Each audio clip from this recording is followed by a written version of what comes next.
What if the person who saves your life is someone you never expected, a CEO who buried his best friend, an artist who lost everything, and an 8-year-old boy who hasn't spoken in 2 years?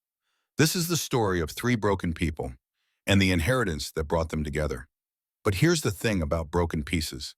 Sometimes they fit together in ways whole things never could. Before we begin, if you love slow burn romance with emotional twists that'll wreck you in the best way, hit that subscribe button right now. Drop a like if you've ever had to choose between running away or staying when everything hurt. And comment below. What would you do if someone asked you to stay, even though you're terrified? Because that's exactly what happens in this story.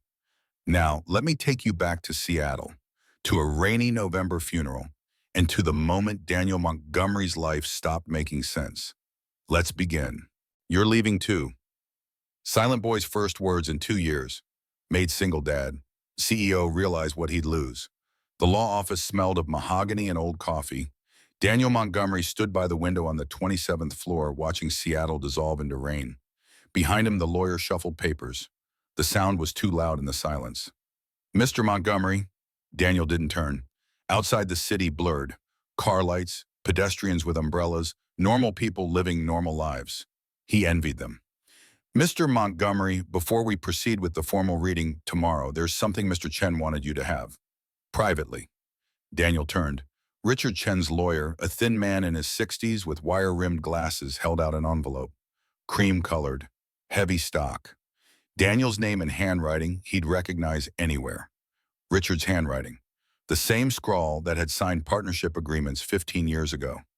That had written, "Congratulations, Dad," on a card when Tyler was born. That had appeared on the resignation letter 3 years ago, ending everything. Daniel's hands shook as he took the envelope. He recorded a video as well, the lawyer said quietly. But he was very specific. You're only to watch it when... The man hesitated. When what? When things are at their worst, his exact words. Daniel stared at the envelope. Why would things get worse? He's already dead. The lawyer's expression was carefully neutral. I don't know, Mr. Montgomery. I only follow instructions.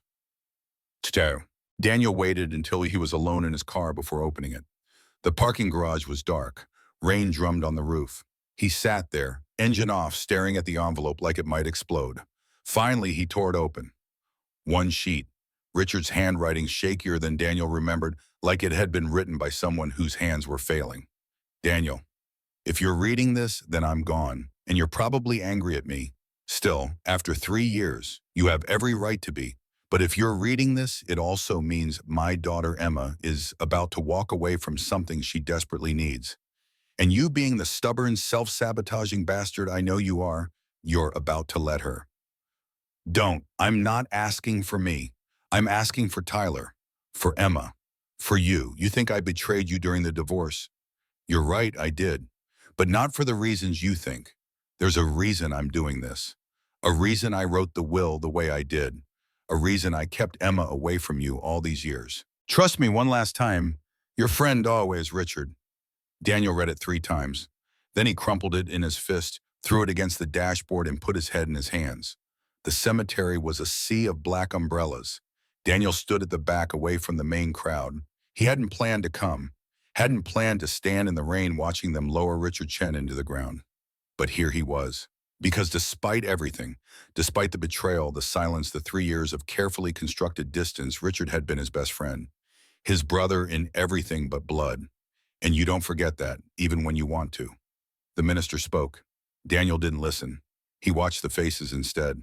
Richard's business associates, a few distant cousins, an older woman in the front row who sobbed into a handkerchief, probably Richard's secretary, and her, the woman standing alone on the far left, late 20s, thin, too thin, the kind of thin that comes from grief, not diet. Dark hair pulled back, no umbrella, just standing there letting the rain soak her black dress. Emma Chen, Richard's daughter. Daniel had never met her. Richard rarely spoke about her. The few times Daniel asked, Richard would change the subject. She's an artist, he'd say vaguely, living her own life. Now watching her stare at the casket with hollow eyes, Daniel understood. She looked like someone who'd already used up all her tears. The service ended. People scattered to their cars. Daniel stayed rooted watching Emma. She didn't move, just stood there in the rain staring at the grave like if she looked away, it would all become real. Daniel found himself walking toward her. He didn't know why, didn't have a plan, just walked. Emma Chen. She didn't turn. If you're from one of my dad's companies, I already told your people I'm not interested in. I'm Daniel Montgomery. Now she turned. Up close, her eyes were darker than he expected. Red-rimmed, exhausted, but sharp, assessing. The business partner, she said flatly. Former partner. We hadn't spoken in 3 years. I know. Her voice was cold, empty. He talked about you sometimes. Before he got sick. He was sick. Emma's laugh was bitter. Pancreatic cancer. Stage 4. He had 6 months. Lasted 8. She looked back at the grave. Mom died 6 months before him. Breast cancer. So I got to bury both my parents in the same year. Lucky me. Daniel didn't know what to say to that. I'm sorry, he managed. Everyone's sorry. Emma pulled her jacket tighter. She was shivering. Sorry doesn't bring them back. Silence. Then Emma asked, why are you here? You hated him. I didn't. Daniel stopped. Because she was right. He had hated Richard. For 3 years he'd hated him with the kind of intensity that only comes from broken brotherhood. But standing here watching Richard's daughter shake in the rain. He was my friend, Daniel said quietly. Once. That doesn't just disappear. Emma studied him. Then she nodded once, turned and walked away. Daniel watched her go, watched her shoulders hunch against the rain, watched her get into an old Honda Civic that coughed before starting. He didn't know then that he'd just met the woman who would unravel his entire life and put it back together. The reading was at 2 p.m. the next day. Daniel arrived early. The lawyer's conference room was sterile. Glass table, leather chairs, a box of tissues on the side table, the kind of detail that made Daniel's stomach turn. Emma was already there. She sat alone at the far end of the table staring at her phone. She changed into jeans and a sweater still black. Her hair was down now, falling past her shoulders. She looked young, vulnerable, angry. Miss Chen, the lawyer greeted. Mr. Montgomery, thank you both for coming. Shall we begin? Emma didn't look up. Let's get this over with. The lawyer opened a folder, cleared his throat. The last will and testament of Richard Chen, drafted August 14th, 2024. Sound mind, sound body. He skipped ahead. To my daughter, Emma Sarah Chen. I leave the following my personal effects, my art collection, in 40% ownership of Chen Montgomery Development, LLC. Daniel's head snapped up. What? Emma's phone clattered to the table. What? The lawyer continued unruffled. The shares are currently valued at approximately $8 million. 8, Emma stood. That's insane. I don't know anything about real estate. I'm an artist. I paint murals for coffee shops. Your father was aware, the lawyer said, which is why the inheritance comes with a condition. Daniel closed his eyes. Of course there was a condition. Miss Chen must work directly with Mr. Montgomery for a period of 1 year learning the business operations of Chen Montgomery Development. If she completes the year, the shares transfer fully. If she leaves before the year ends, the shares revert to a charitable trust. Silence. Then Emma laughed. It was not a happy sound. You've got to be kidding me. He leaves me a fortune, but only if I spend a year working with a man I've never met, with the man who... She stopped, looked at Daniel. Her eyes were blazing. Do you know why my dad cut ties with you? He testified against me in the divorce, Daniel said evenly. Said I was a bad father. He said you chose your career over your family, that your wife was drowning and you didn't even notice, that your son needed you and you weren't there. Every word landed like a punch. He wasn't wrong, Daniel said quietly. That stopped her. What? He wasn't wrong. I did choose work over them. I thought I was building something for us. But I was really just running from the hard parts, from the parts of being a husband and father that I didn't know how to do. Emma stared at him. My ex-wife left, Daniel continued, took custody. I get Tyler every other weekend now, except... He swallowed. Tyler doesn't talk anymore. Hasn't said a word in 2 years, not since his mother left. The anger in Emma's eyes flickered, dimmed. The lawyer's voice cut through. Miss Chen, you don't have to decide today. Take time, but your father's instructions were clear. 1 year, or the inheritance disappears. Emma looked at the contract, at Daniel, at the lawyer. I need to think, she whispered. She left without another word. Daniel sat alone in the conference room, staring at the contract. 40%. Richard had owned 40% of their old startup, the company they built together 15 years ago. Daniel assumed those shares had been sold when Richard left, but they hadn't. Richard had kept them. All this time. Why Daniel's phone buzzed? A text from his assistant, Tyler's school, called. He ran away during recess, found him in the library. He's safe, but they want you to come in. Daniel closed his eyes. Running, his son was running. Just like Daniel had run. Just like Emma was about to run. We're all running, Daniel thought. From different things, toward different nothings. He stood, gathered his coat, and walked out. Emma sat in her car for 20 minutes before starting the engine. $8 million. The number kept bouncing around her skull. 8 million. She could pay off her student loans, her mother's medical bills, the rent she owed. She could stop sleeping on her friend's couch, could buy art supplies without checking her bank account first, could breathe, but only if she spent a year working with Daniel Montgomery, the man her father betrayed his best friend to oppose.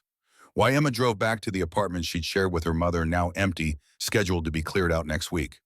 She had until then to remove everything. After that, the landlord would trash it all. She climbed the stairs slowly. The building smelled like curry and cigarettes. Home. Used to be home. The apartment was dark. Emma flipped the light switch. Nothing. Right. She'd turned off the electricity last week. She used her phone flashlight to navigate to her mother's bedroom. Most of it was already packed. Clothes donated, furniture sold. What remained were the personal things. Photos, letters, her mother's jewelry box, and a blue notebook on the nightstand. Emma had seen it before. Her mother's journal. Sarah Chen had kept one for 40 years, when one entry a day every day. After she died, Emma couldn't bring herself to read them. Now she picked it up, opened to a random page. July 3rd, 2024. Doctor says 3 months, maybe 4. Richard's is worse, he won't admit it, but I see him wince when he moves. We're both dying. The bitter irony is almost funny. Emma doesn't know yet.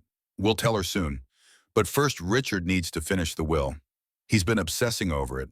Over fixing his mistake, he says. I asked what mistake. He said I chose the wrong side, and I need to make it right before I go. Emma's breath caught. She flipped forward. August 20th, wait, but Richard told me about the will today, about what he's asking Emma to do. I'm angry. I'm furious.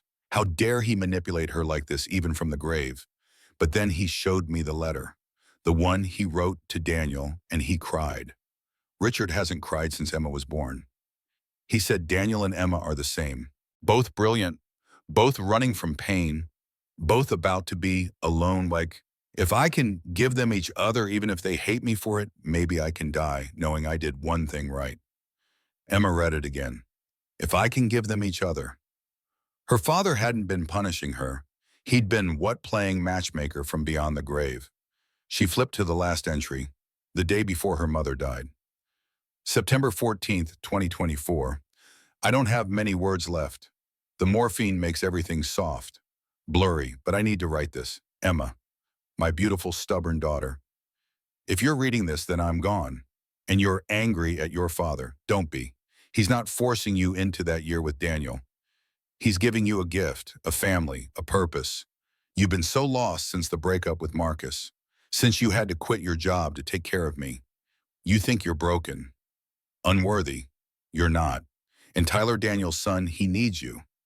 He's a little boy who stopped talking because his mother left. Who needs someone to show him that people can stay? Your father saw that. He saw 2 people who need to heal, and he's trying to put you in the same room. The rest is up to you. Stay, Emma. Just try to stay. I love you. Always. Mom. Emma closed the journal. She sat there in the dark in her dead mother's bedroom and cried for the first time in 6 months. Not loud gasping sound, just silent tears that fell and didn't stop. When she finally stood, it was 8 p.m. She pulled out her phone, found the lawyer's number, typed, "I'll do it. 3 months, not a year. 3 months to try. If it doesn't work, I walk. Those are my terms." She hit send before she could change her mind. The lawyer responded within minutes, "Mr. Montgomery will be informed. Welcome to Chin Montgomery Development." Emma sat back down on her mother's bed. What the hell had she just agreed to? Daniel's house sat on 2 acres in Medina, across Lake Washington from Seattle. It was too big. 5 bedrooms, 4 bathrooms, a kitchen Emma could fit her entire old apartment into, floor-to-ceiling windows overlooking the water. The kind of house that screamed success. The kind of house that felt like a mausoleum when you lived in it alone. Emma pulled up the driveway in her Honda, which coughed apologetically next to Daniel's Tesla and Range Rover. She sat there for a moment, gripping the steering wheel. 3 months. She could do 3 months. The front door opened. Daniel stepped out wearing jeans and a gray sweater. No suit. He looked different, younger, more human, more tired. "You came," he said. "I said I would." People say a lot of things. Emma got out of the car, grabbed her backpack. "Is that supposed to be a dig at me?" "No, it's just an observation." Daniel gestured to the house. "Guest house is out back. Separate entrance. Fully furnished. You'll have privacy." "I thought I was supposed to be learning the business." "You are. But you don't have to live in my house to do it." Daniel started walking. Emma followed. "I had it set up this morning. Internet, heat, groceries in the fridge. You need anything else, let me know." They walked in silence down a stone path lined with Japanese maples. At the back of the property, tucked behind a grove of cedar trees, was a small cottage. Cream siding, green shutters, a porch with a swing. Emma stopped. "This is the guest house. Is something wrong with it?" It's beautiful." Daniel unlocked the door. Inside was open concept. A small kitchen with marble counters, a living area with a leather couch and fireplace, loft bedroom visible above. Emma set her backpack down slowly. "Why are you doing this?" she asked. "Doing what? This, the house, the groceries, you don't even know me." Daniel leaned against the doorframe. "Your father asked me to, in the letter." "What letter?" "The one he left me. He said—" Daniel stopped, looked away. "He said you'd need a place to land, and that I owed him that much." Emma's throat tightened. "You don't owe him anything. He betrayed you." "Maybe, or maybe he saw something I couldn't." Daniel met her eyes. "Either way, you're here now, and I keep my promises, even to dead men." He turned to leave. "Daniel." He stopped. "Thank you," Emma said quietly. He nodded once and left. Sorry. That night, Emma unpacked her backpack, which didn't take long. She owned almost nothing. 3 changes of clothes, toiletries, her sketchbook, and the blue journal. She sat on the couch, opened it to her mother's last entry, and read it again. "Tyler needs you. He's a little boy who stopped talking because his mother left." Emma hadn't asked about Tyler yet, hadn't even seen him. Daniel hadn't mentioned him since the lawyer's office. She looked out the window. The main house glowed in the dark, lights on in what looked like the kitchen.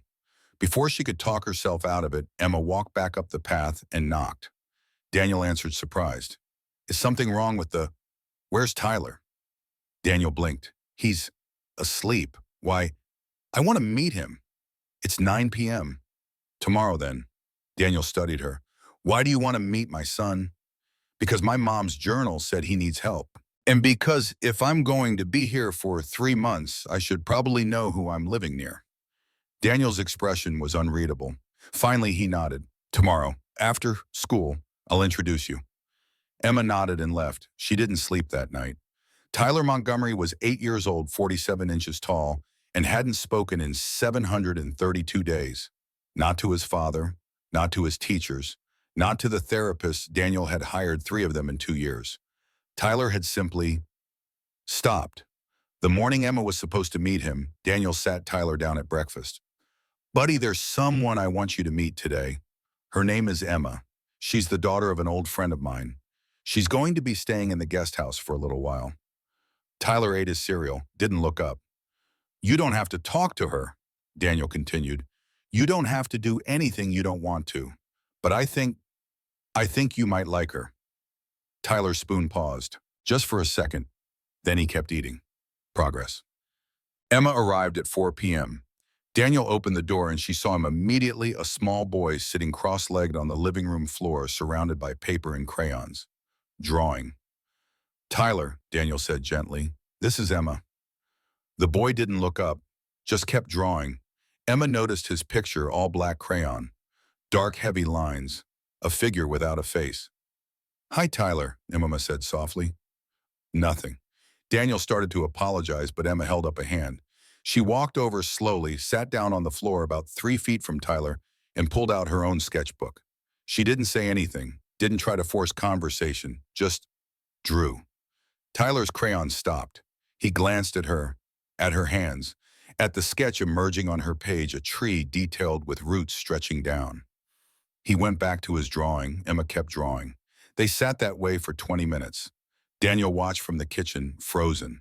Then Tyler did something he hadn't done in 2 years. He slid a blank piece of paper toward Emma. Emma looked at it, at Tyler, at the paper. She picked up a blue crayon and drew a simple bird. Tyler took a green crayon and drew grass beneath it. Emma added a sun. Tyler added clouds.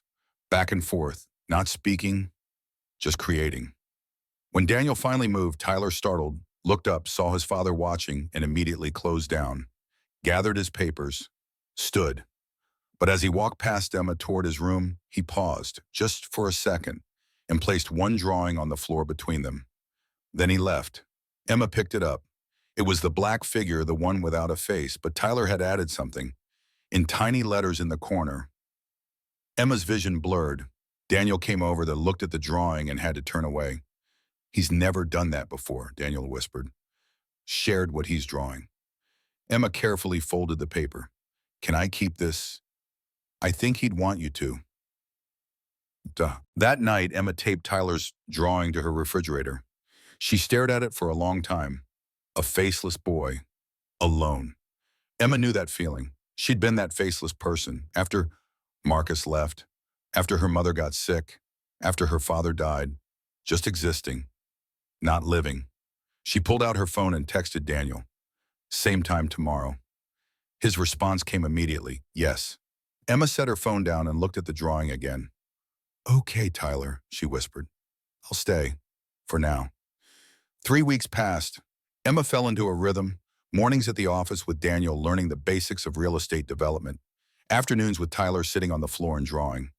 Tyler didn't speak, but he started sitting closer, started using colors other than black, started drawing things that weren't just sad. One afternoon, he drew a house with 3 stick figures in front.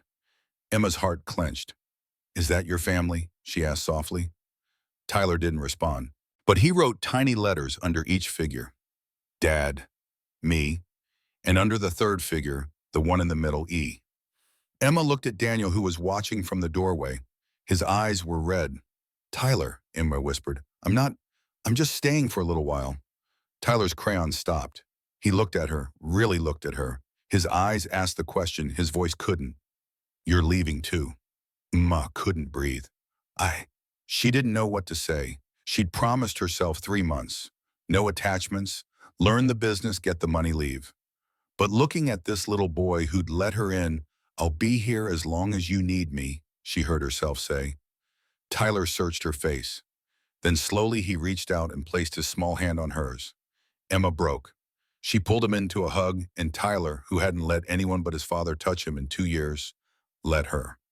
Daniel turned away, the shoulders shaking. That night, Emma couldn't sleep. She kept thinking about Tyler's hand in hers, about the way he'd leaned into the hug, about the trust in his eyes. I can't do this. She couldn't stay. She was here for 3 months. That was the deal. She had a life to build, debt to pay. She couldn't. Her phone buzzed, a text from an unknown number. Emma, it's Marcus. I heard about your dad. I'm sorry, can we talk? Emma stared at the screen. Marcus Reynolds, her ex-fiancé, the man who'd proposed on her 27th birthday, who'd promised forever, who'd left 3 weeks after her mother's diagnosis. I can't watch you go through this, Emma. I'm sorry, I just can't. And now he wanted to talk. Emma deleted the message and put her phone on silent. She looked out the window at the main house, at Tyler's bedroom, light still on. As long as you need me, she'd said. But what if he needed her forever? What then? Emma didn't have an answer. Tell me about Jessica. Daniel looked up from the contract he was reviewing. They were in his home office, Emma learning about zoning laws, Daniel pretending to concentrate. Why pick? He asked. Because I've been here a month and you've never mentioned her. But Tyler has her picture in his room, under his pillow, like he's hiding it. Daniel set down his pen. You went through Tyler's things. He showed me yesterday. He pulled it out and just stared at it. Emma leaned back in her chair. I think he's waiting for her to come back. Daniel's jaw clenched. She's not coming back. I know that. You know that. Does Tyler? He's 8. He understands. He's 8, and he stopped talking when she left. That's not understanding. That's trauma. Daniel stood, walked to the window. Lake Washington was gray today. Cold. Jessica and I met in college, he said finally. Married at 25, had Tyler at 31. We were happy, or I thought we were. He paused. Turns out I was the only one happy. I was building the company, traveling, making deals. And Jessica was home, alone, with a baby who cried constantly and a husband who was never there. Did you know she was struggling? I should have, but I didn't, or I didn't want to see it. Daniel's voice cracked. She had postpartum depression for months, and I missed it. I was in San Francisco closing a deal when she called sobbing, saying she couldn't do it anymore. I told her I'd be home in 2 days. 2 days. The deal was worth $40 million. I actually thought the deal was more important than... He stopped. When I got home, Jessica had left Tyler with a neighbor and checked herself into a hotel. She stayed there for 3 days, just slept. That's when I realized how badly I'd failed. Emma didn't say anything. We tried therapy, marriage counseling, but it was too late. She said she looked at me and only saw abandonment. That being married to me felt like being a single mother. Daniel turned. She asked for a divorce. I fought it, not because I loved her by then. I'm not sure either of us loved each other, but because of Tyler. What happened? Richard testified that I was an absent father, that Tyler would be better with Jessica. The judge agreed. Joint custody, but primary placement with her. Daniel's hands were shaking. 6 months later, Jessica met someone, a freelance photographer, 28 years old, no kids, no responsibilities, and she chose him over Tyler. Emma inhaled sharply. She said she needed to find herself, that being a mother had stolen her identity. She wanted a fresh start. Daniel's voice was hollow. She signed over full custody, sends a card on Tyler's birthday. That's it. Jesus. Tyler waited by the door every night for 3 months, thinking she'd change her mind, come back. And then one day, he just stopped waiting, stopped talking, stopped hoping. Emma stood, walked over, and placed her hand on Daniel's arm. I'm sorry. Don't be. Richard was right. I was a terrible husband, a worse father. I deserved... Stop. Emma's voice was firm. You made mistakes. You learned from them. Jessica abandoning Tyler, that's on her, not you. Daniel looked at her hand on his arm, at her face. Why do you care? He asked quietly. Because I know what it's like to be left, Emma said, and I know what it's like to blame yourself for it. They stood there inches apart. Daniel wondered if Emma could hear his heart pounding. Then Emma's phone buzzed. She pulled away, checked it, and her face went white. What's wrong? Emma showed him the screen. A text from Marcus. I know where you are. We need to talk. It's important. Who's Marcus? Daniel asked. Emma closed her eyes. Someone I need to deal with. Emma hadn't told anyone, not Daniel, not the lawyer, not even herself, really. She'd been in denial for 2 months, telling herself the nausea was stress, the missed periods were grief. The exhaustion was just life. But 3 days ago, she'd taken a test in a gas station bathroom. Positive. She was 10 weeks pregnant, and Marcus, the man who'd left her when her mother was dying, was the father. Emma sat in the guest house staring at the test she'd hidden in her toiletry bag. She'd taken 4 more, all positive. She was going to be a mother, and she was completely alone. No, not alone. Neither. Daniel. They were temporary, a voice in her head reminded her. 3 months. Then you leave, remember? But how could she leave now? Her head finally started healing. And Daniel.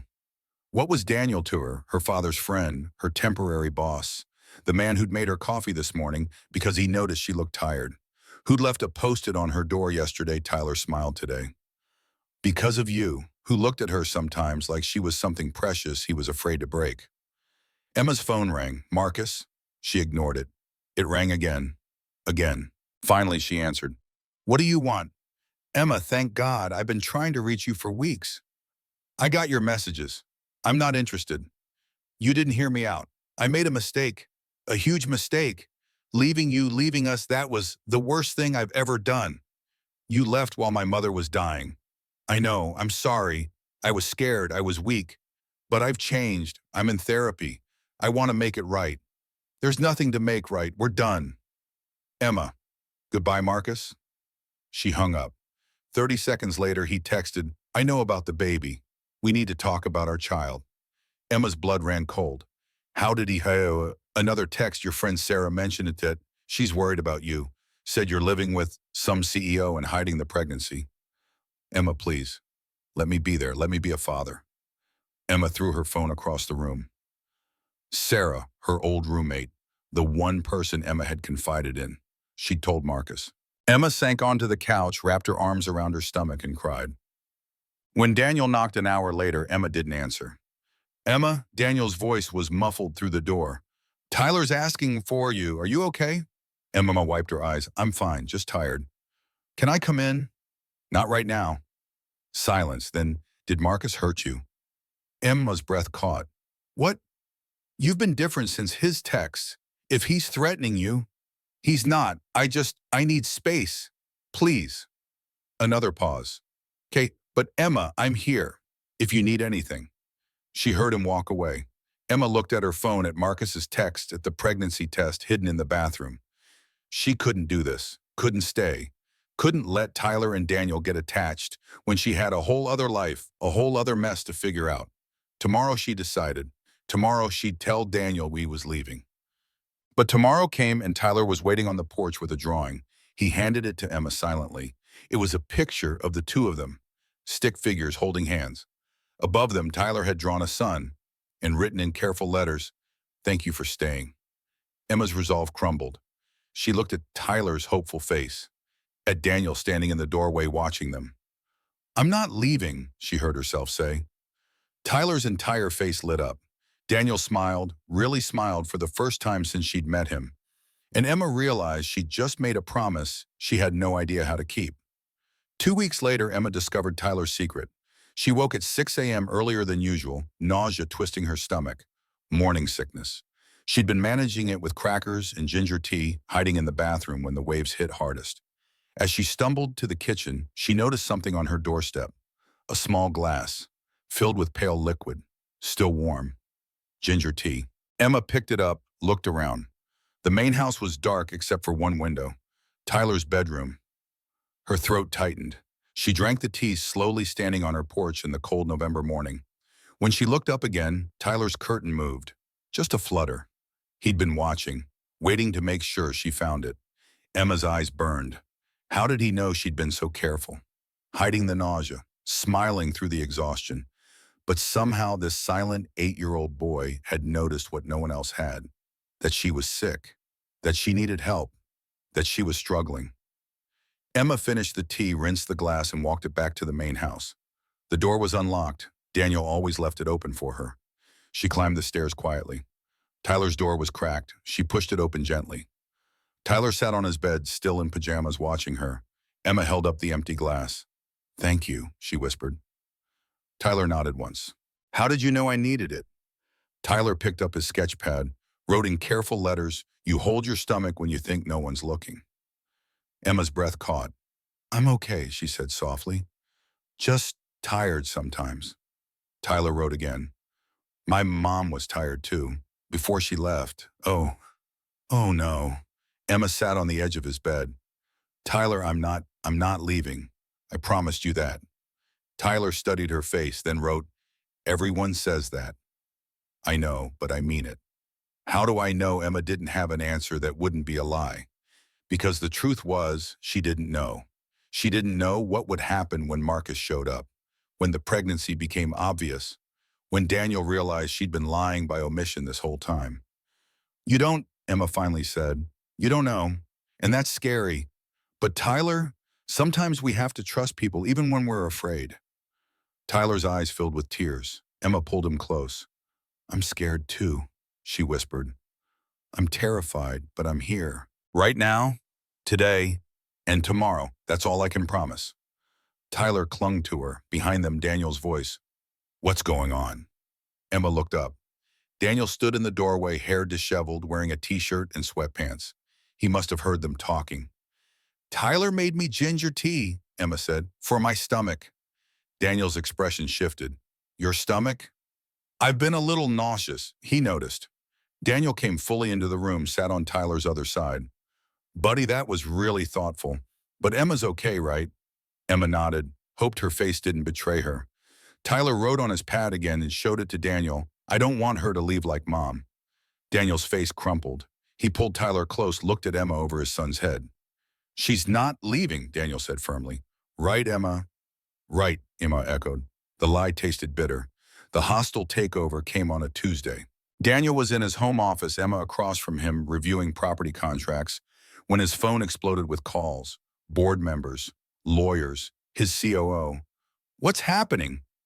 Emma asked as Daniel's face went white. Harbinger Group, Daniel said tightly. They just made a move for 51% of the company. If they get it, you lose control. I lose everything, the company, the projects, jobs for 200 people. Emma's mind raced. How much do you have? 35%. I need 16 more. Can you buy them? Not fast enough. The shareholders are selling. They're offering 20% above market value. By Friday, it's done. Emma stood, paced. My father's shares. You said there are 40%. They're yours when you finish the year. What if I sign them over now? Would that work? Daniel stared. Emma, you can't. If you do that, you lose the inheritance. The contract is clear. You have to work the full year to transfer the shares.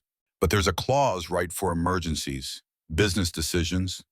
Yes, but then use it. I'll sign over voting rights. Not ownership. I keep that pending the year, but you get control of my shares. 40% plus your 35. That's 75. They can't touch you. Daniel shook his head. If you do this and then leave before the year ends, you get nothing. No shares, no inheritance, nothing. I know. Emma, Daniel, listen to me. My father built this company with you. Whatever happened between you two, he loved this place. If I can save it, I have to try him. You barely know me. Why would you trust me with $8 million of voting power? Mouse met his eyes. Because Tyler trusts you. And because, she hesitated. Because I think you're the kind of man who stays, even when it's hard.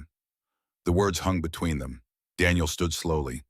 If we do this, I need you to be sure. Really sure, because once you sign, there's no going back. I'm sure. Wait, his voice cracked. Why would you do this for me? I'm not doing it for you. I'm doing it for Tyler, for the employees who'll lose their jobs, for my father's legacy. Emma paused.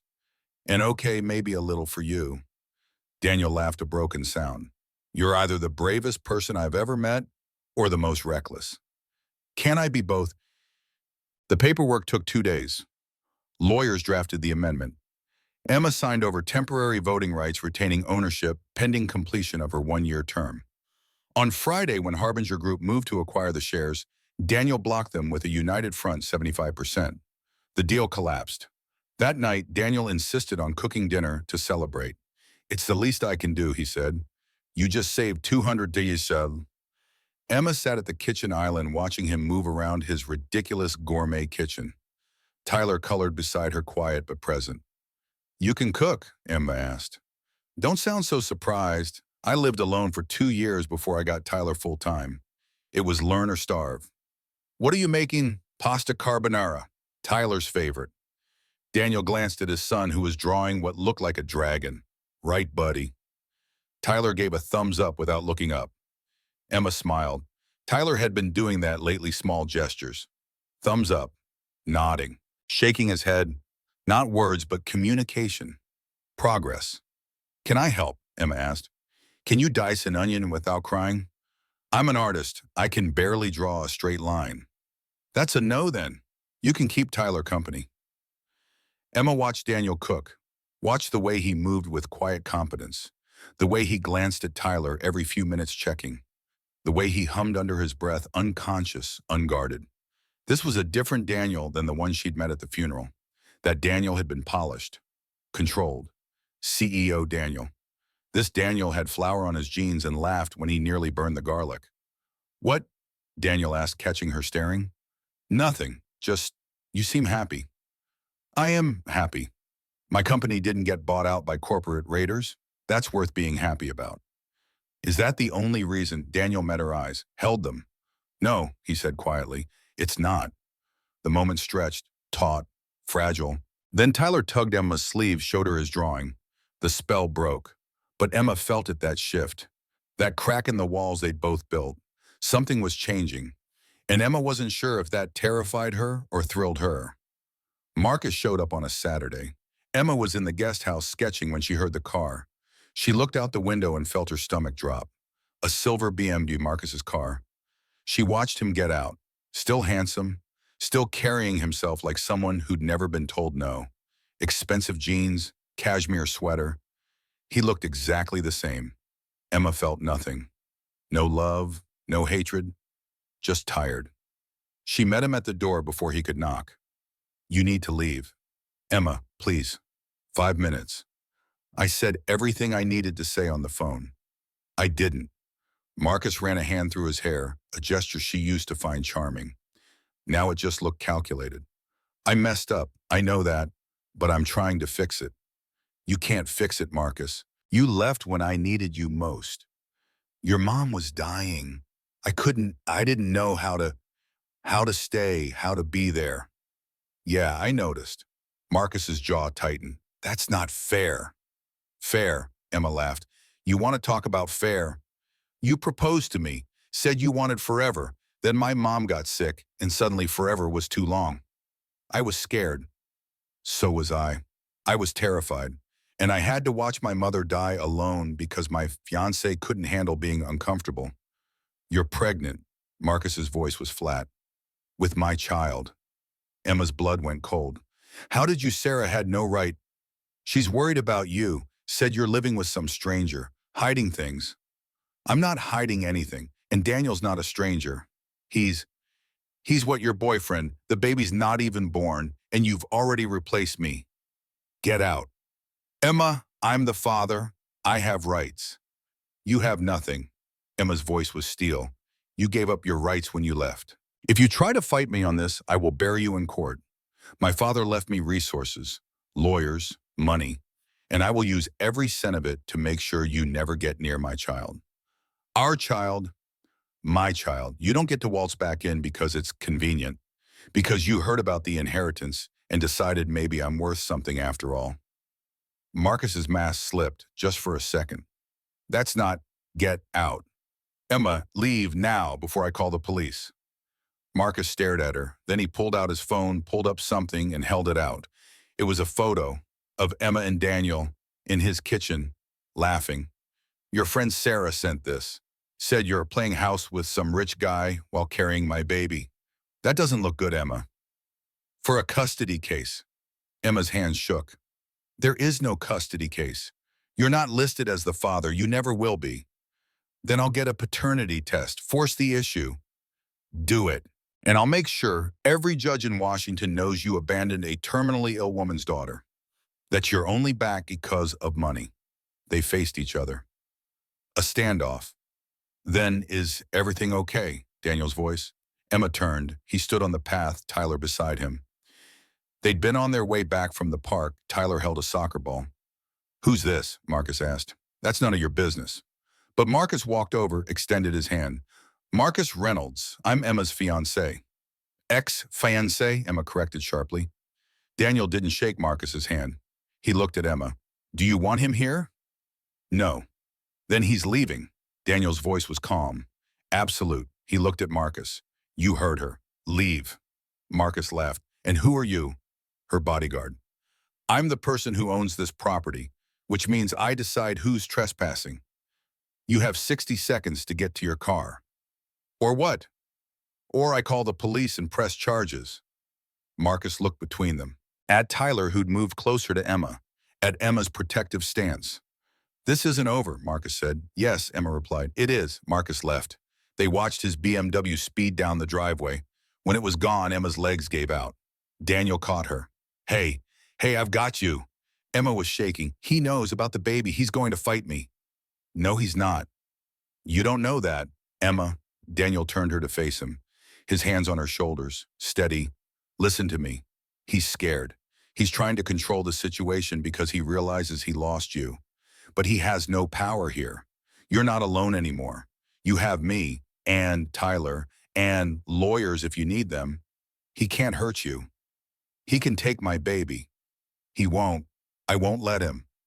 Emma looked up at Daniel, at the fierce protectiveness in his eyes. Why are you doing this? She whispered. Because you saved my company. Because Tyler loves you. Because, Daniel stopped. Because you're important. To us.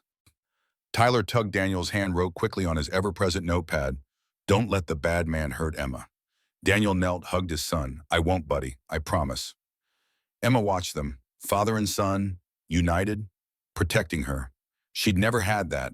Never had someone stand between her and the world. Thank you, she managed. Daniel stood. Come on, let's get you inside. You need to rest. I'm fine. You're shaking and pale. Rest, Emma. Doctor's orders. You're not a doctor.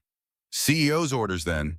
Emma led him, guided her to the couch, let Tyler bring her a blanket, let Daniel make her tea, and for the first time in months, she felt safe. That night, Daniel knocked on Emma's door at 9 p.m. She opened it, wrapped in an oversized sweater, hair in a messy bun. Is Tyler okay? She asked immediately. He's asleep. I wanted to check on you. I'm fine. Emma. I am, really. Daniel studied her. Can I come in? Emma hesitated, then stepped aside. Daniel entered, looked around the guest house. You haven't changed anything. I wasn't sure I'd stay long enough to decorate. And now I'm not sure of anything. Daniel sat on the couch, patted the cushion beside him. Emma sat, left space between them. Tell me about Marcus, Daniel said. There's nothing to tell. He said he's the father. Emma closed her eyes. Yes. And you didn't tell me because I didn't want you to look at me differently, like I'm broken or pathetic or, Emma, look at me.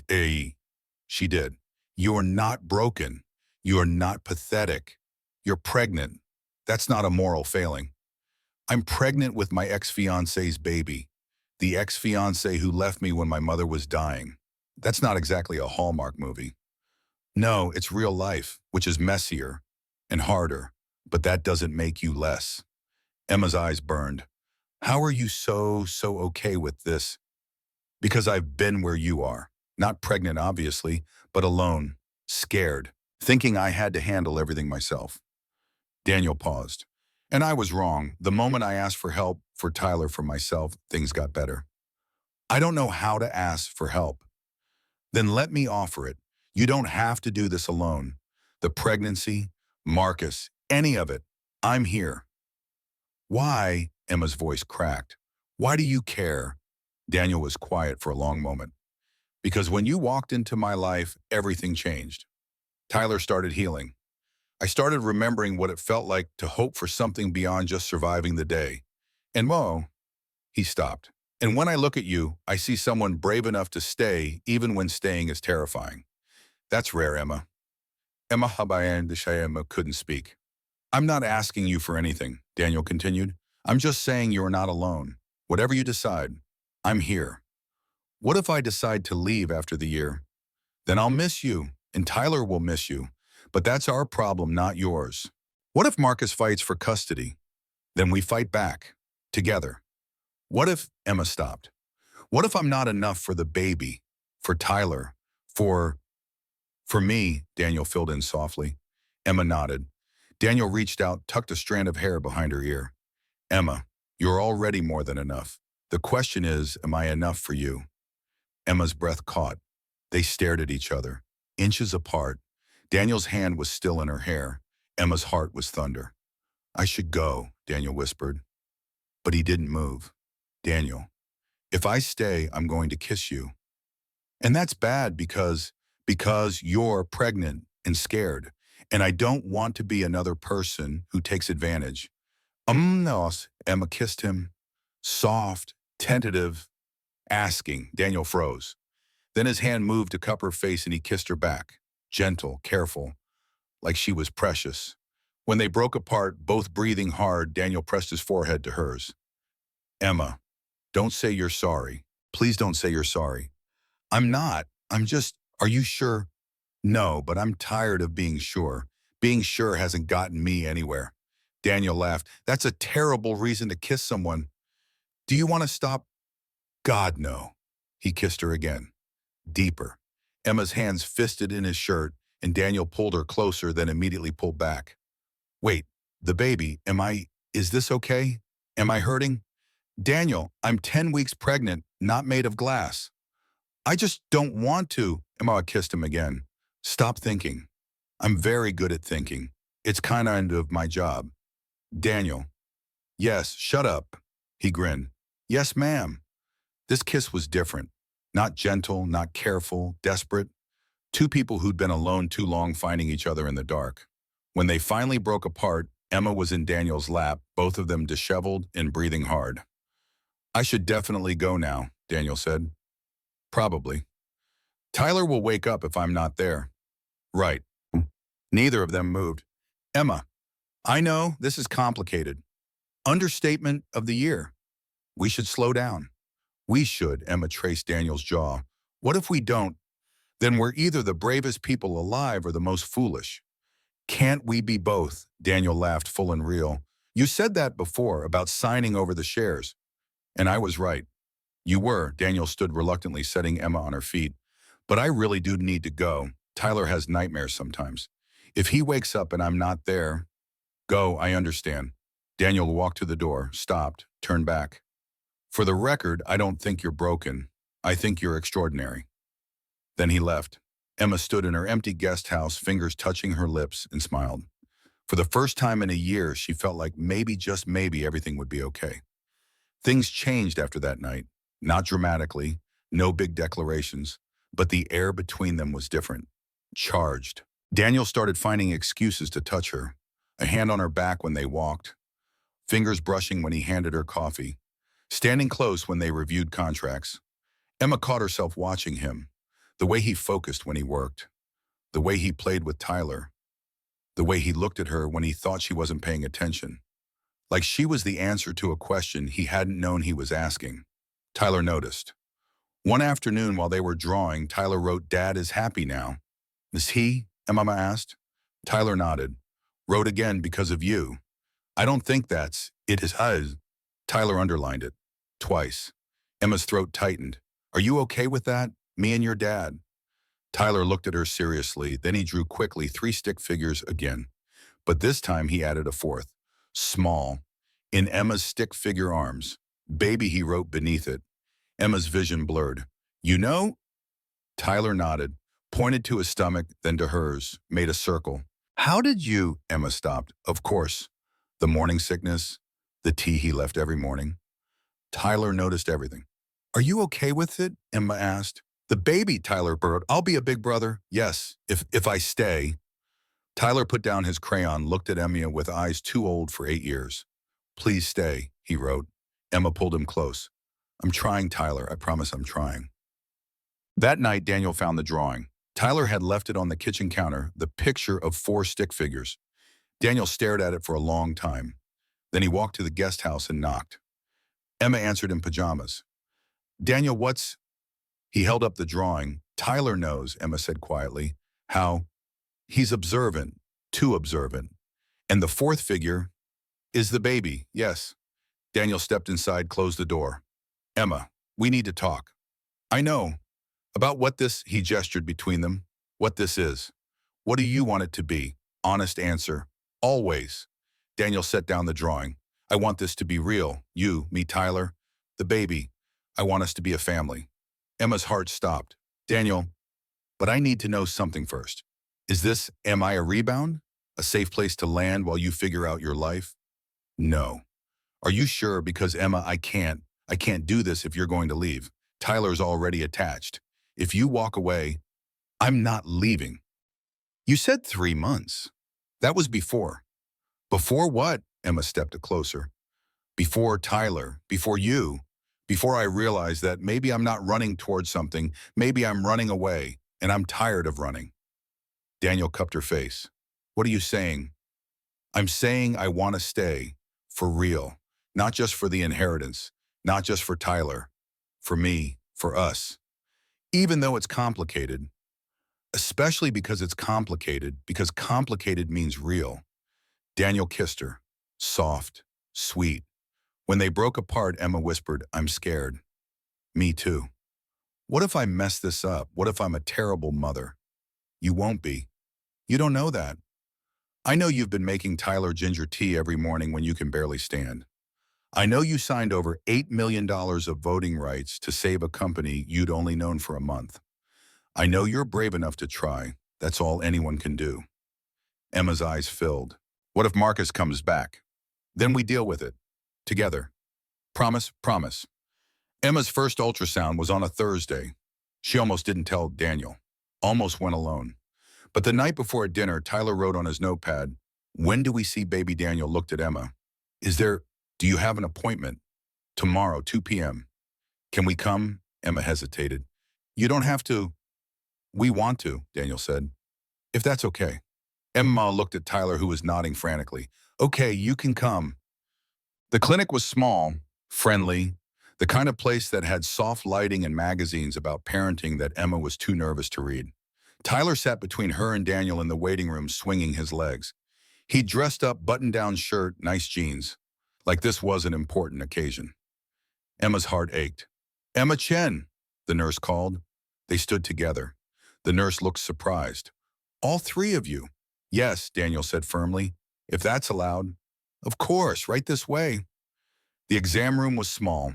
Emma lay on the table, Daniel and Tyler standing beside her. Then the ultrasound tech, a kind-faced woman named Maria, squirted gel on Emma's belly. Cold?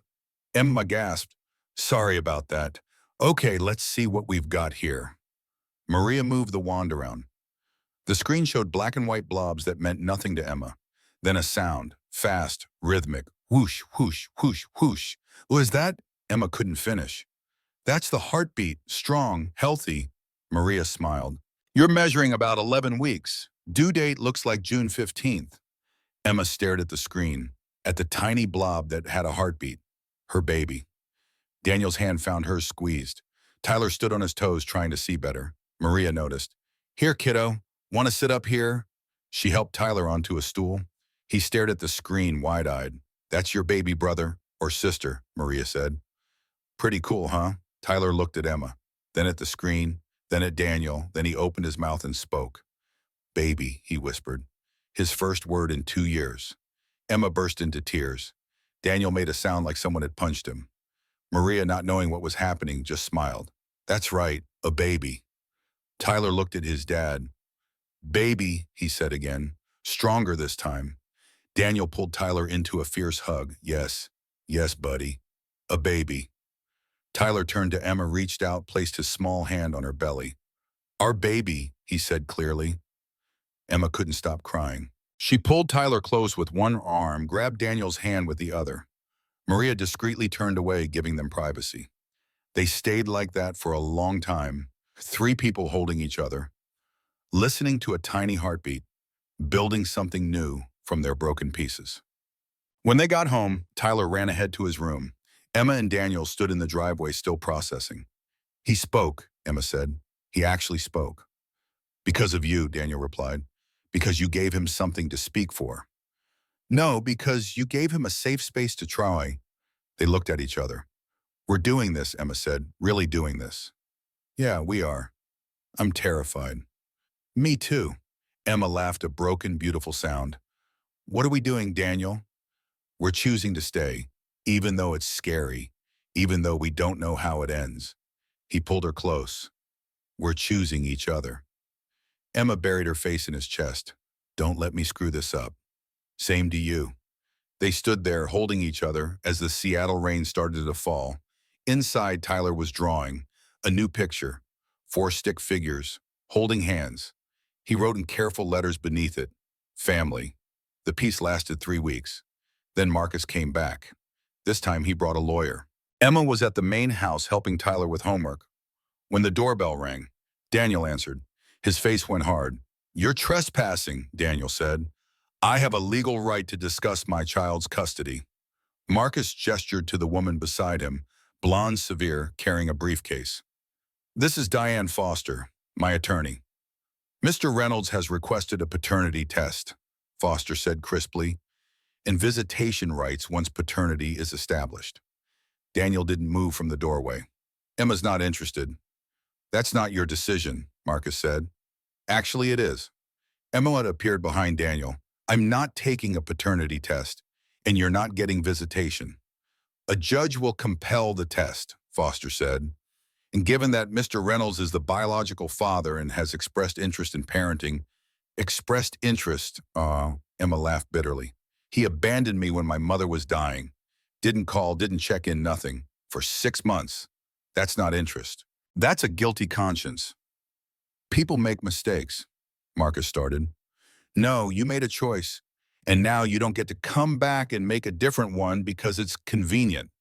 "Emma, please. Get off this property, or I'm calling the police." Foster pulled out a document. "We're prepared to file for custody, joint custody, 50-50 split." Emma's blood went cold. "You can't," she whispered. "We can, and we will, unless—" Foster paused. "Unless you agree to Mr. Reynolds' terms, which are, acknowledge him as the father, put his name on the birth certificate, and allow regular visitation starting from birth." "No." "Then we'll see you in court." Foster handed Emma the document. "You've been served." They left. Amanda stood frozen, a document in hand. Daniel took it, gently read it. His face darkened. "They're serious. They can't take my baby. They can try, but Emma, listen to me. We have good lawyers, better than Foster. We can fight this." "What if we lose?" "We won't. You don't know that." Emma's voice rose. "What if the judge sides with him? What if they decide Marcus has rights because he's the biological father? What if—" Daniel pulled her close. "Then we appeal, and we keep fighting. But Emma, he's not going to win. Not with his track record. Not with you as the mother." Tyler appeared in the hallway. He'd heard everything.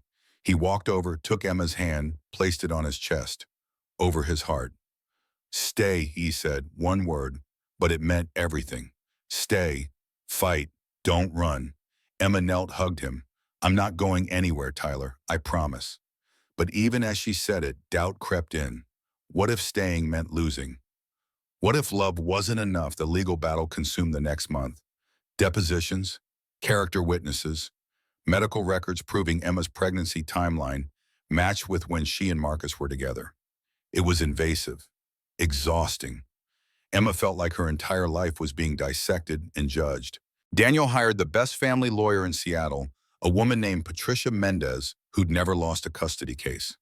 "His case is weak," Patricia said during their first meeting. "He has no relationship with Emma, no financial support provided, no involvement in the pregnancy.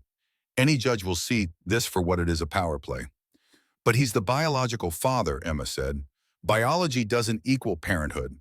Courts care about the best interest of the child, and the best interest is stability, which you provide." "What about Marcus's claim that I'm unstable, that I'm living with a man I barely know?" Patricia looked at Daniel. "How long have you two been together?"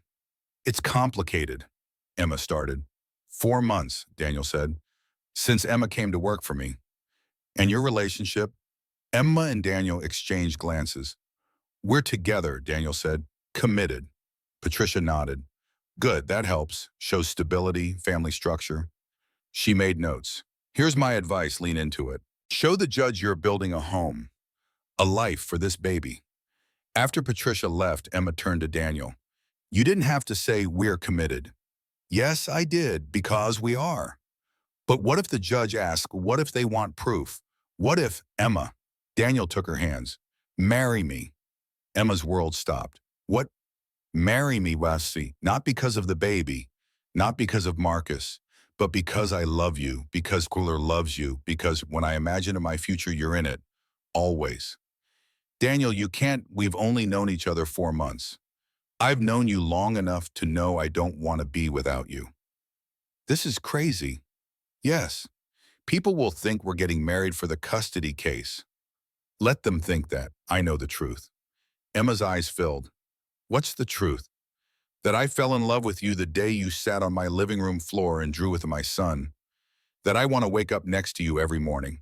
That I want to be there when our baby is born. It's not your baby. Biologically, no. But Emma, if you'll let me, if you'll say yes, I want to be that baby's father. In every way that matters. Emma couldn't breathe. You don't have to answer now, Daniel said. Think about it. But Emma, I'm not Marcus. I'm not going to leave. I'm asking you to marry me because I want forever. Messy, complicated, beautiful forever. Emma stared at this man, this impossible, unexpected man who'd become everything. Ask me again, she whispered. What? Ask me again, in front of Tyler. Understanding dawned. Daniel nodded. They went inside. Tyler was in the living room drawing as always. Buddy, Daniel said, can you come here for a minute? Tyler looked up, set down his crayons, walked over. Daniel knelt so he was eye level with his son. Tyler, I want to ask Emma something, but I need to know if you're okay with it first. Tyler tilted his head curious. I want to ask Emma to marry me, to be part of our family, forever. Daniel paused. What do you think? Tyler looked at Emma, at Emma's belly where the baby was growing. Then he smiled, a real full smile, and nodded so hard his whole body moved. Daniel laughed, turned to Emma and took her hand. Emma Chen, will you marry me? Will you be my wife, Tyler's mom, and let me be your baby's father? Emma looked at Tyler, at Daniel, at the life they were offering, messy, complicated, beautiful. Yes, she said, yes, I'll marry you. Tyler whooped an actual sound of joy and crashed into both of them. They tumbled to the floor in a heap, laughing and crying and holding each other. A broken CEO, a grieving artist, a silent boy who'd found his voice, choosing to stay, choosing each other, building a family from love, not blood. They set the wedding for 4 weeks out, small, private. Just them, a judge, and Patricia as witness, who could also testify in court that this was real, not a sham. But first Emma had to tell her former roommate Sarah, the one who told Marcus about the pregnancy. Emma called her on a Tuesday evening. Emma, oh my God, I've been so worried. Why did you tell Marcus? Silence. Sarah, why? I thought he has a right to know. It's his baby. He gave up his rights when he left me. He was scared. People make mistakes. You had no right to share my private information with anyone, especially not him. I was trying to help. You weren't. You were meddling, and because of you, I'm in a custody battle. So thanks for that. Umma hung up. She blocked Sarah's number, cut her out. It hurt. They'd been friends for 5 years, but Emma couldn't afford people in her life who didn't respect boundaries. She was building a family, and she got to choose who was in it. The next challenge was telling the company. Daniel called an all-staff meeting on Friday. As many of you know, Emma Chen has been working here for the past 4 months as part of her father Richard's will. What you don't know is that Emma and I are getting married. Whispers. Surprise. I know how this looks, Daniel continued, but I need you to understand something. Richard Chen was my best friend, my brother. When he died, he left his daughter in my care, hoping we could help each other heal. And we did. Emma saved this company when Harbinger tried to take over. She's brilliant, kind, and I'm lucky she said yes. He looked at Emma standing beside him. This isn't a business merger. It's a family, and I hope you'll all support us. The room erupted in applause. Later, the COO, a woman named Diane who'd worked with Richard, pulled Emma aside. Your father would be proud, she said. You think? I know, he talked about you constantly. He felt guilty for working too much when you were young, for missing your childhood. That's why he did all this, the will, the condition. He wanted to give you what he couldn't when he was alive, a partner, a family. Emma's throat tightened. I wish he could have just told me. He tried, but he was dying and running out of time. So he did what he could. He built a bridge. You and Daniel walked across it. Emma hadn't thought of it that way. Her father's will wasn't a manipulation, it was a gift. Emma didn't have a wedding dress, didn't have family to shop with, didn't have her mother. But she had Tyler. "Come on," Daniel said one Saturday morning. "We're going out." "Where?" "It's a surprise." They drove to a small boutique in downtown Seattle. Inside, it smelled like lavender and old lace. A woman in her 60s greeted them. "Daniel, good to see you."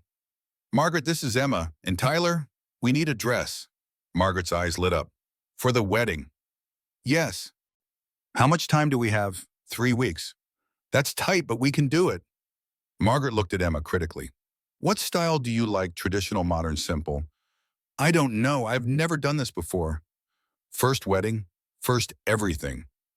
Margaret softened. "Then let's find you something that makes you feel beautiful. Tyler, you're in charge of thumbs up or thumbs down, okay?" Tyler nodded seriously. For the next hour, Emma tried on dresses. Too poofy, too tight, too much. Then Margaret brought out a simple silk sheath, ivory, hep sleeves, delicate lace on the bodice. "Emma, you put it on." When she looked in the mirror, she barely recognized herself. She looked happy, radiant, like a bride. "What do you think?" Margaret asked. Emma couldn't speak. Tyler walked up, stared at her, then gave a big thumbs up. Daniel, who'd been waiting outside, peeked in. "Can I?" "No," Margaret shooed him. "Bad luck." But not before Daniel saw Emma. Their eyes met in the mirror. He smiled, mouthed beautiful. Emma's eyes filled. "We'll take it," she said, shooting. That night, Emma couldn't sleep. She kept thinking about her mother, about how Sarah Chen should be here, helping her pick flowers, addressing invitations, crying happy tears. But she wasn't, and she never would be. Emma pulled out her mother's journal. "Read the last entry again." "Stay, Emma. Just try to stay." "I'm staying, Mom," Emma whispered. "I'm staying." She closed the journal, placed her hand on her belly. The baby was 14 weeks now. Still tiny, but there. Real. A knock on the door. Daniel, holding 2 mugs of hot chocolate. "Saw your light on," he said. "Thought you might need company." Emma let him in. They sat on the couch, quiet, sipping chocolate. "I miss her," Emma said finally. "My mom, she should be here." "I know. And my dad, he should be here too, walking me down the aisle, even though there's no aisle, but still." "They are here," Daniel said. "In the journal, in Tyler's healing, in this baby, in us. They're here, Emma." Emma leaned against him. "Do you think we're doing the right thing, getting married so fast?" "Do you?" I asked first." Daniel set down his mug, turned to face her. "I think life is short. I think we both lost too much. And I think when you find something good, something real, you hold on to it. You don't wait for the perfect time, because there is no perfect time." "That's very wise." "I have my moments." He kissed her forehead. "Get some sleep. Big day tomorrow." "What's tomorrow?" "Ultrasound, to find out if it's a boy or girl. Remember," Emma had forgotten, "you're coming. Try and stop me." After Daniel left, Emma lay in bed, hand on her belly. "Your dad's pretty great," she whispered. "Not your biological dad, but your real dad, the one who's staying. You're going to love him."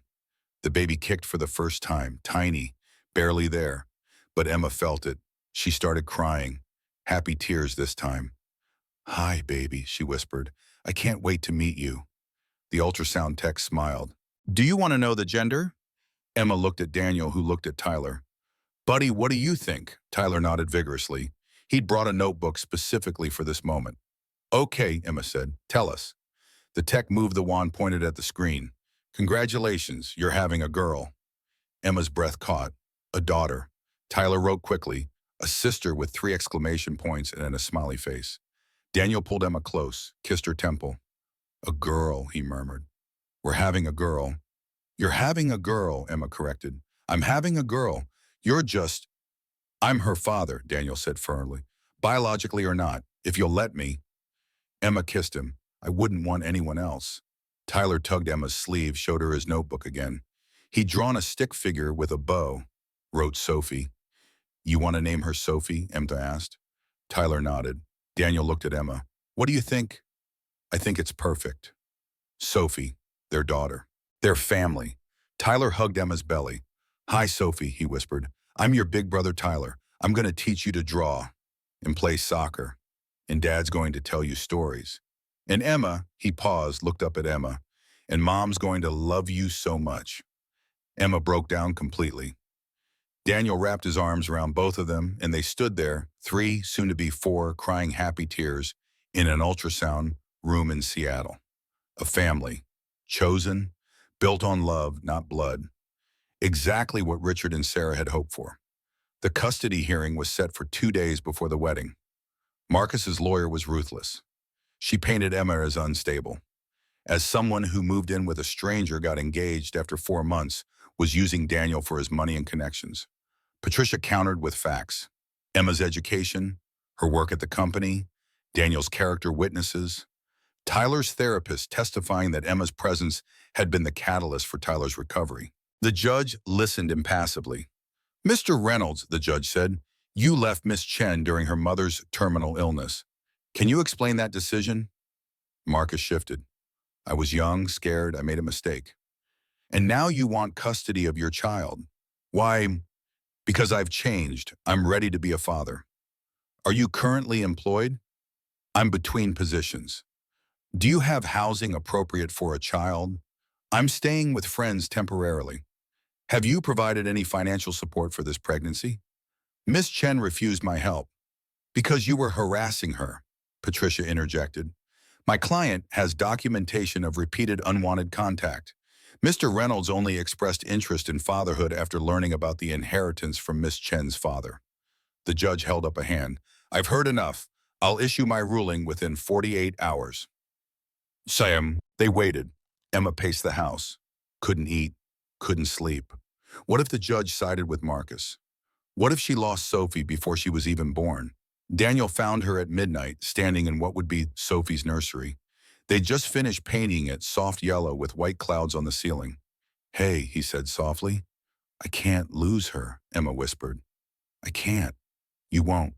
You don't know that. Daniel wrapped his arms around her from behind, placed his hands over hers on her belly. Listen to me. Whatever happens, we face it together. If the judge rules against us, we appeal. We fight. We don't give up, ever. What if? No what ifs. We're getting married in 2 days. We're having a baby in 6 months. We're building a life. And no one, not Marcus, not a judge, not anyone gets to take that from us. Emma turned, buried her face in his chest. I love you, she said. I don't think I've said that yet, but I do. I love you. I love you too, Daniel replied. More than I thought I could love anyone. They stood there holding each other in their daughter's empty nursery, waiting for a decision that would change everything. The call came at 9 a.m. the day before the wedding. Patricia's voice was jubilant. We won. Emma almost dropped the phone. What? Oyin, the judge ruled in your favor. Full custody to you. Marcus gets supervised visitation 2 hours twice a month, pending completion of a parenting class and psych evaluation. He's furious. Might appeal. But Emma, you won. Emma couldn't speak. The judge said, and I quote, Mr. Reynolds has demonstrated neither the stability nor the genuine commitment necessary for joint custody. Miss Chen, however, has established a stable home environment with Mr. Montgomery and his son. This court finds that the best interest of the child is to remain with her mother. Emma hung up, turned to Daniel and Tyler, who'd been waiting anxiously. We won, she whispered. We won. Tyler let out a whoop, crashed into her. Daniel lifted them, both spinning.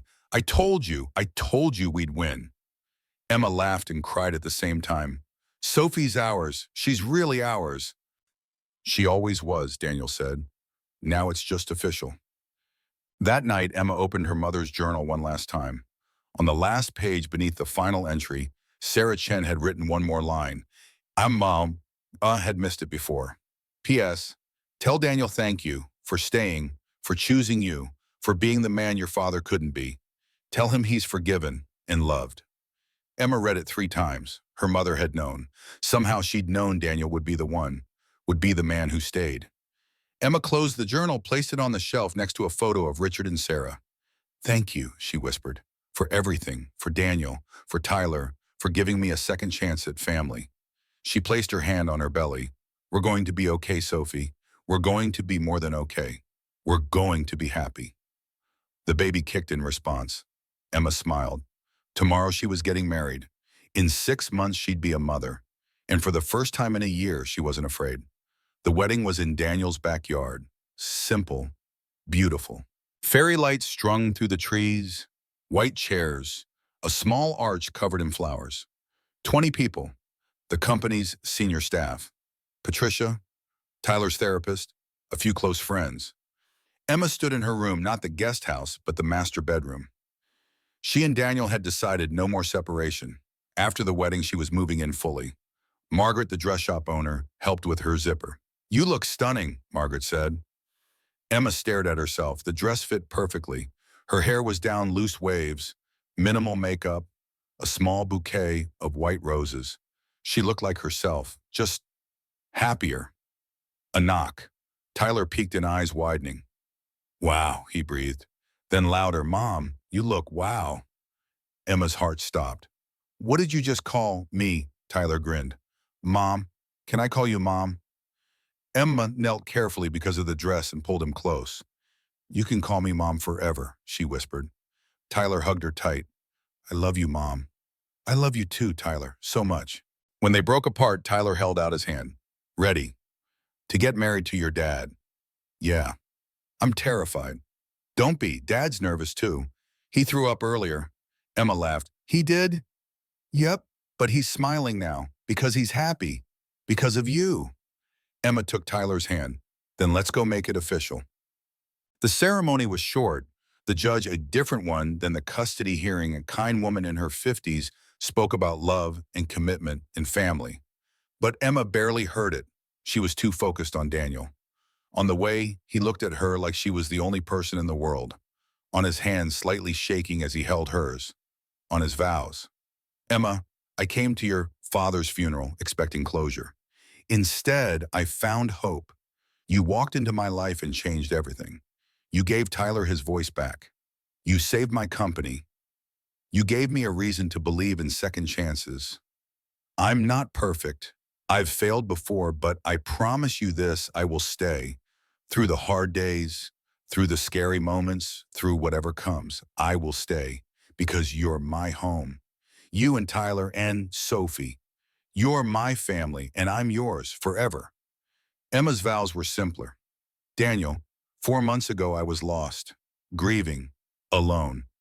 I thought I'd never find family again, but then I met you and Tyler. And you showed me that family isn't about blood. It's about choice, about people who stay when things get hard, about love that doesn't quit. I choose you every day for the rest of my life. I choose us." The judge smiled.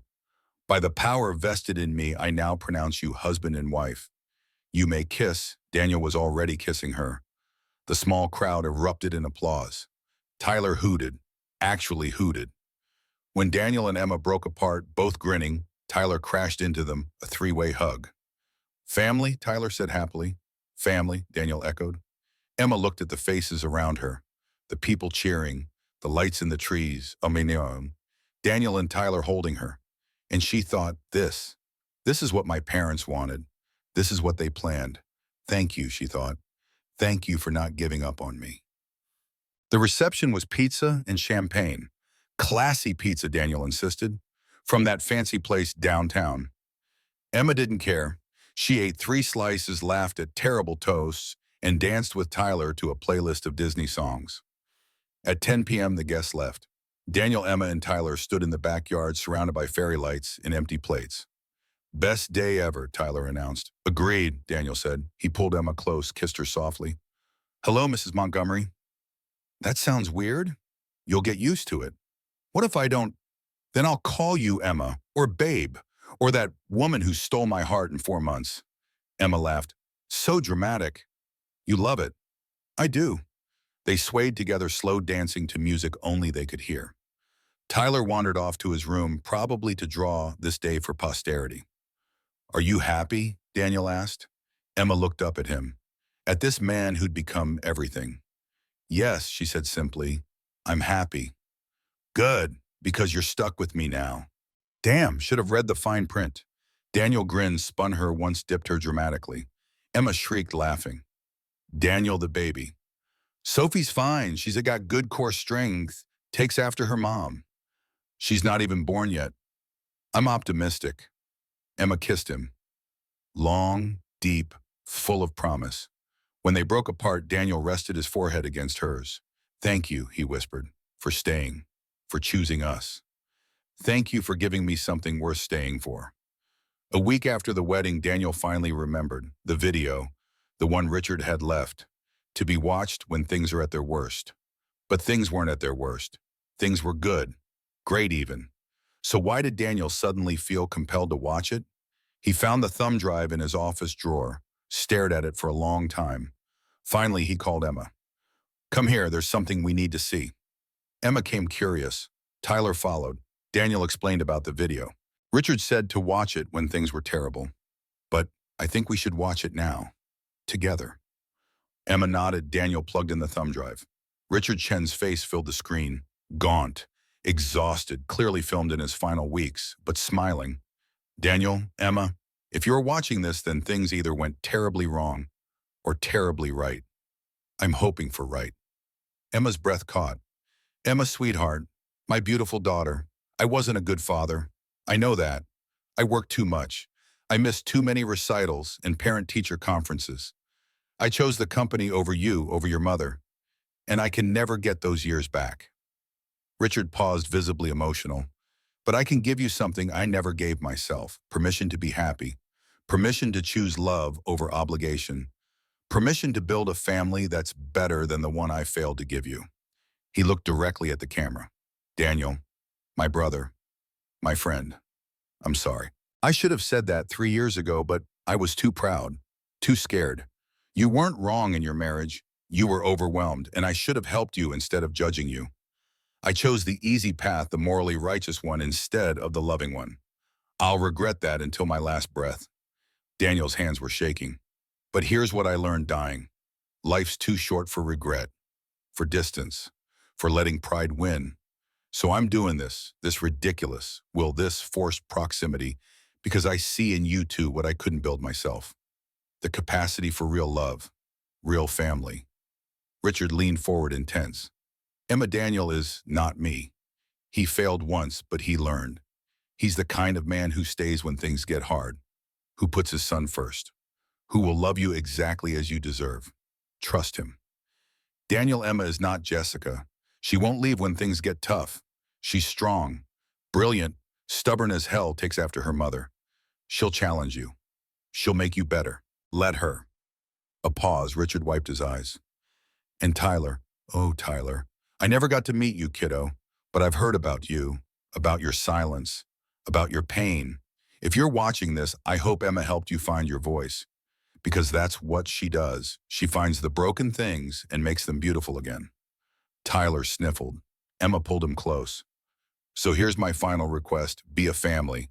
Not because I forced you into it, but because you chose it. Love each other messily, imperfectly, fully. Don't make my mistakes. Don't choose work over people. Don't choose pride over connection.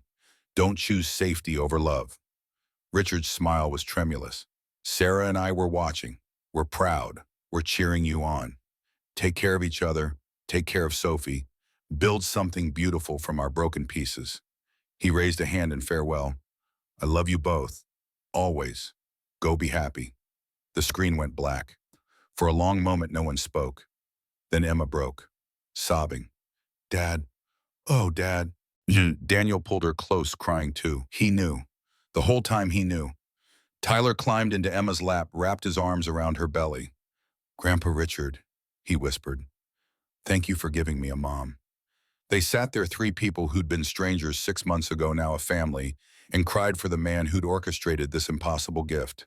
For Richard Chen, who died alone but had ensured his daughter wouldn't, who'd broken his best friendship but had repaired it from beyond the grave, who'd loved him perfectly but had given them a perfect chance. That night, Emma wrote in her journal a new one, her own, following her mother's tradition. December 15th, 2024. Today we watched Dad's video, and I understand now. All of it, the will, the conditions, the year requirement. He wasn't manipulating us. He was giving us time. Time to heal, to trust, to become the family he couldn't build. I'm angry at him for dying, for not fighting harder, for leaving mom and me. But I'm also grateful because he used his last months to give me something he never had: a partner who stays, a son to love, a future worth building. In 2 days, it's been 6 months since I moved to Daniel's property. 6 more months until the inheritance is officially mine. But I don't care about the money anymore. I care about Tyler's laugh, about Daniel's terrible dad jokes, about Sophie kicking when Daniel reads to her. This is what family feels like, what love feels like. Dad was right. Broken pieces fit together. Thank you, Dad, for bringing me home. She closed the journal, placed it next to her mother's. 2 generations, 2 love stories, both imperfect, both beautiful. The call came at 3 a.m. 6 weeks later. Emma, now 24 weeks pregnant, was asleep when Daniel's phone rang. Montgomery. Mr. Montgomery, this is Seattle General. There's been an incident. Emma sat up. What's wrong? Daniel's face was white. It's Marcus. He's in the hospital. Critical condition. Car accident. What? Why are they calling you? He listed me as emergency contact along with you. Emma's stomach twisted. We have to go. You don't have to. Yes, I do. They left Tyler with Patricia, who lived nearby and had become a family friend. At the hospital, Marcus was in ICU, unconscious, bandaged, broken. His doctor pulled them aside. Multiple fractures, internal bleeding. He's stable, but it's touch and go. Are you family? No, Daniel said. Yes, Emma said simultaneously. At Daniel's look, she explained, he's my baby's biological father. That counts. The doctor nodded. He's been asking for Emma, in and out of consciousness, keeps saying her name. Emma's throat tightened. Can I see him? 5 minutes. Daniel waited outside while Emma entered the room. Marcus looked terrible. Nothing like the confident man who'd shown up with a lawyer. He looked small, scared, broken. His eyes fluttered open. Emma, I'm here. I'm sorry. His voice was barely audible. For everything, for leaving, for the custody fight, for, he coughed, winced, for not being the man you needed. Emma's eyes burned. Marcus, let me finish, please. He struggled to breathe.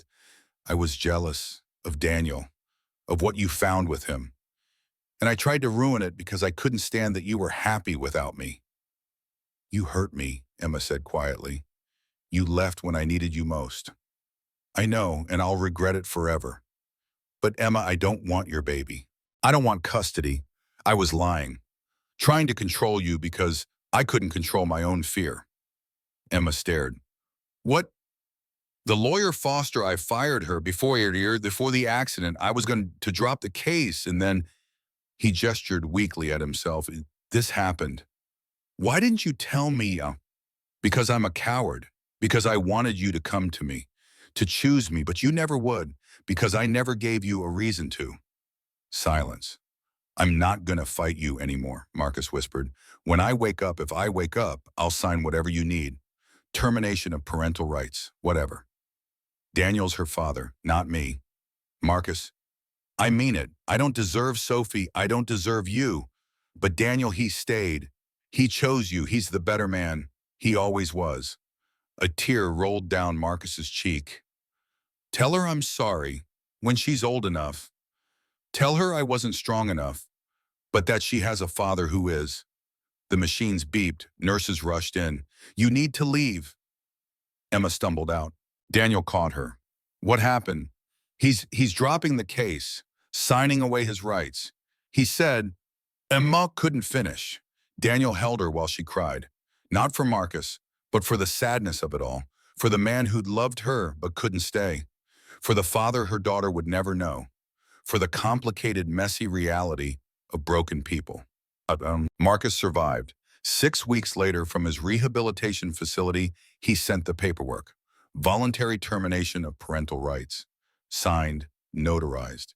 Daniel could legally adopt Sophie if he wanted. Do you want to, Emma asked. More than anything, but only if you do.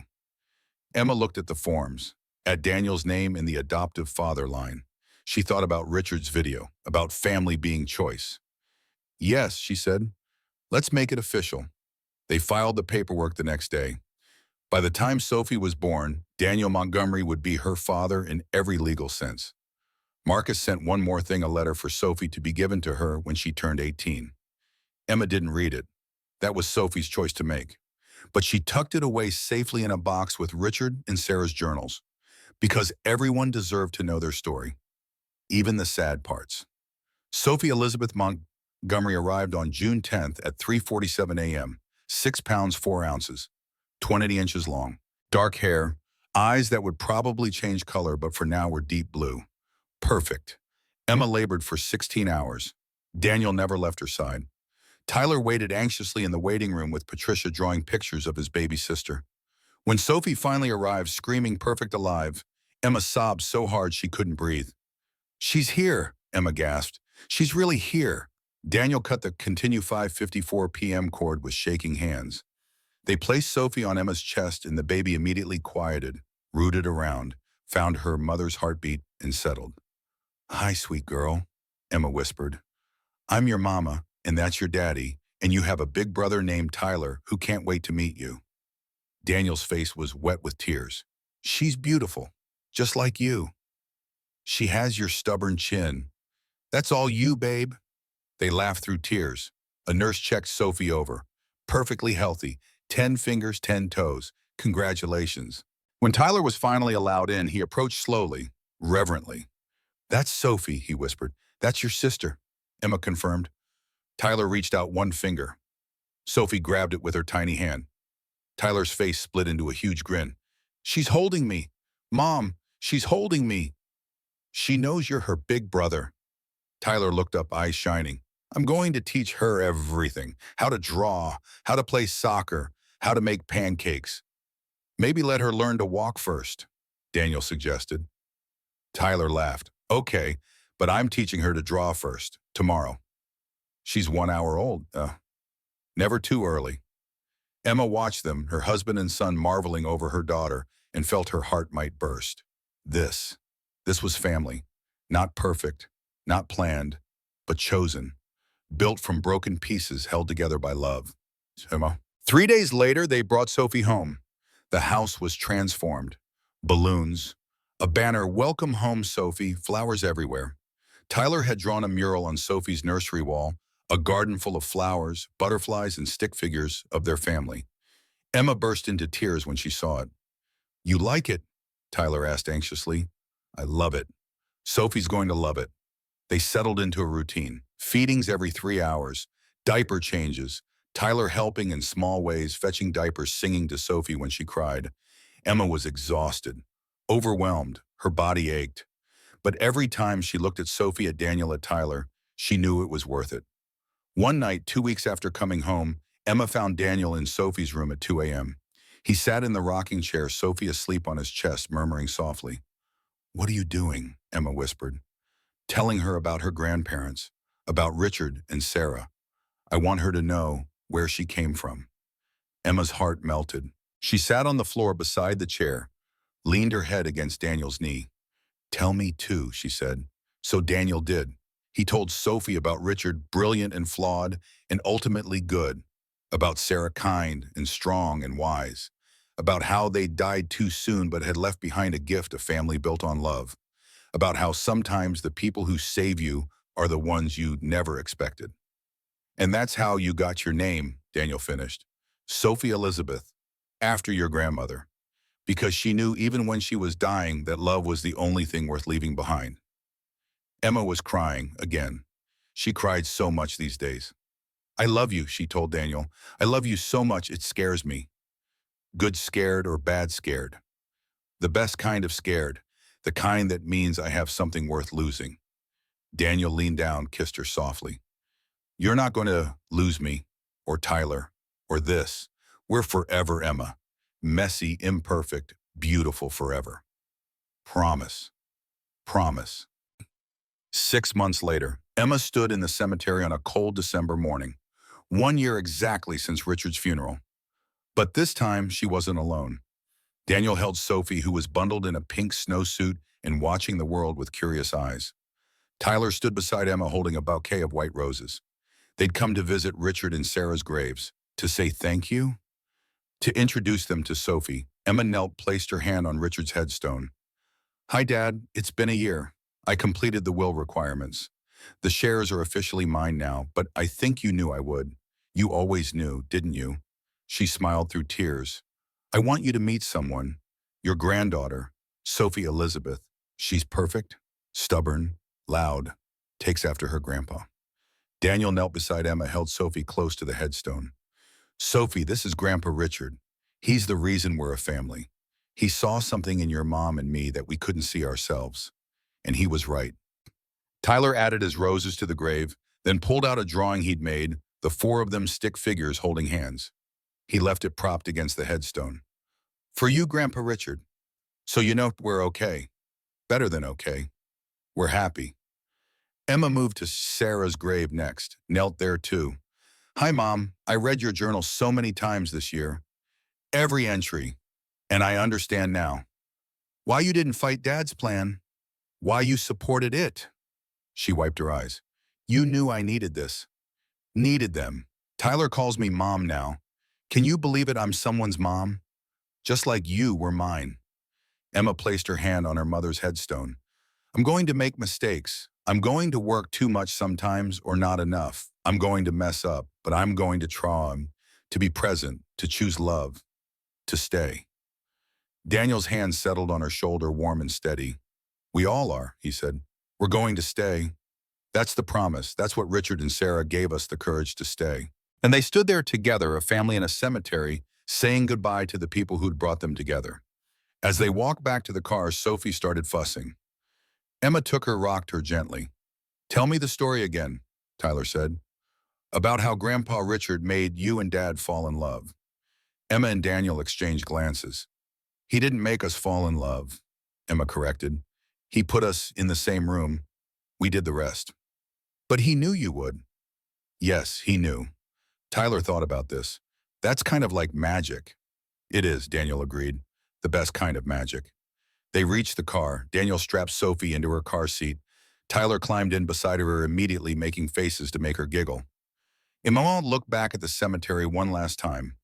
Two graves, two extraordinary people. Two lives that had ended but had created something new. Thank you, Emma thought, for not giving up on me, for seeing what I couldn't, for loving me enough to let me go so I could find my way home. Ready? Daniel asked, hand extended. Emma took it. Ready. They drove away from the cemetery toward their house, toward their life. A CEO who'd learned that success wasn't measured in deals closed. An artist who'd learned that family was the greatest masterpiece. A boy who'd found his voice. And a baby girl who'd never know a world where she wasn't loved completely. Four broken pieces that had become one beautiful whole. Because that's what love does. It takes what's shattered and makes it stronger. Takes what's lost and makes it found. Takes what's ending and makes it a beginning. Richard Chen and Sarah Chen had known that, and now finally so did Emma and Daniel. Epilogue, 5 years later. Emma Montgomery stood in her art studio, a converted barn on their property, putting finishing touches on a mural. It depicted a garden, full of flowers, butterflies, and four figures walking hand in hand. Mom, Tyler's voice. He was 13 now, taller than Emma, still drawing constantly now, considering art school. In here, Tyler appeared Sophie on his back. She was 5, all wild curls and opinions. Sophie wants to add flowers to your painting. Sophie always wants to add flowers to my paintings. Sophie giggled. I like flowers. I know you do, baby girl, but this one's for Grandma and Grandpa's memorial scholarship. It needs to be perfect, Tyler supplied. Professional. Same thing. Emma laughed, pulled Sophie into a hug. Tell you what, how about you paint your own version and we'll hang it next to mine? Sophie's eyes lit up. Really? Really? Okay. Sophie squirmed down, ran to get her art supplies. Tyler lingered. The scholarship's a good idea. Grandpa Richard would have loved it. Yeah, he would. The Richard and Sarah Chen Scholarship Fund, supporting art students from low-income backgrounds. Emma had founded it last year using her inheritance. You miss them, Tyler observed. Every day. But I also feel them. In this. In you. In Sophie. In all of us. Tyler nodded, then carefully Marcus called. Emma's hand stilled. What? From Arizona, he's getting married. Wanted to, wanted to let us know and to ask if Sophie, when she's older, if she wanted to meet him. Just once, no pressure. Emma absorbed this. Marcus had moved away 3 years ago, sent birthday cards for Sophie but never pushed, never demanded, just existed at a distance. What do you think? Emma asked. I think that's Sophie's choice when she's old enough to understand. You're wise, kiddo. I learned from the best. Tyler smiled. Dad's looking for you, by the way. Something about dinner reservations. Emma cleaned her brushes, followed Tyler back to the house. Daniel was in the kitchen on the phone with work, but gesturing wildly at Sophie, who was helping by rearranging the spice rack. When he saw Emma, his whole face lit up. 5 years, still looked at her like that. Gotta go, he told the phone. Family dinner. Yeah, tomorrow. Thanks. He hung up, crossed to Emma, kissed her. Hi, beautiful. Hi yourself. Tyler said something about reservations. Anniversary dinner. 10 years since Richard's funeral. 6 since we met. 5 since we got married. I figured we should celebrate. Emma's eyes filled. You remembered. I remember everything about you. Sophie tugged Emma's leg. Can I come to dinner? Not this one, baby. This one's just for Mom and Dad. But Tyler's making spaghetti for you two. With meatballs. Is there any other kind? Tyler called from the other room. Sophie cheered and ran off. Emma looked at Daniel, her husband, her partner, the man who'd stayed when staying was hard. I love you, she said. I love you too. Even when I'm crying at random times because I miss people I never really knew. Especially then. They stood in their kitchen in their house with their children's laughter echoing, and Emma thought, this is what you wanted for me, Dad. This messy, beautiful, imperfect life. Thank you for the greatest gift, the courage to stay. I'm staying, Dad, forever.